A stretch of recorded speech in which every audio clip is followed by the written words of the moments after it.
Beware of spoilers, and please subscribe to my channel if you like this video. Okay, so Goosebumps is a TV show on Disney Plus that's based on R.L. Stine's work, and it focuses on a series of strange events that happen to a group of high school students and their parents. And that's probably the first problem that I have with this show. There are too many characters and all of them feel to me like a group, which means that they're not fully developed. And all of them seem to branch out from Isaiah, aka the cool guy. There's James, Isaiah's male friend, Margot, Isaiah's female friend and potential love interest, Allison, Isaiah's girlfriend, Isabella, a girl who talks to Isaiah and another potential love interest, and Lucas, a weird guy who is kind of friends with Isaiah. And I think this is one of the main issues surrounding the show. The characters don't feel real, they don't feel believable, they're somewhat flat, and they lack interesting nuances that could help the audience empathize with them. However, I have to be honest, during the first half of the show, where every episode is a weird event that happens to each member of this group, I was really entertained. And this is coming from a guy who hasn't read the books and who didn't watch the original show in the 90s. During these episodes in which Harold Biddle terrorized the high school students with quirky artifacts, I felt the need to know how they were going to get out of each situation, which I take as a good job of hooking the audience with a mystery, but for the most part,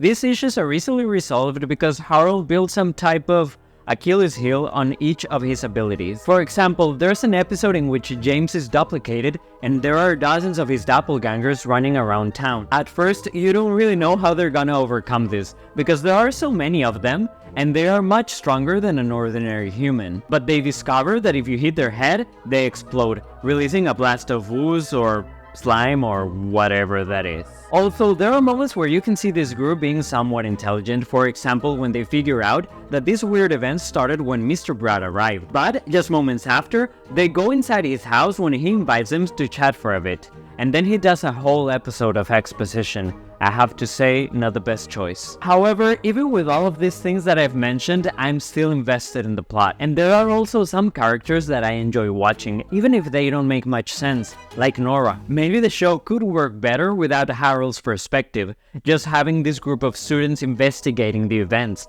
and eliminating all traces of comedy in Harold. And this is why I give this show a 7 out of 10. The script isn't great, but I'm still somewhat invested in the plot.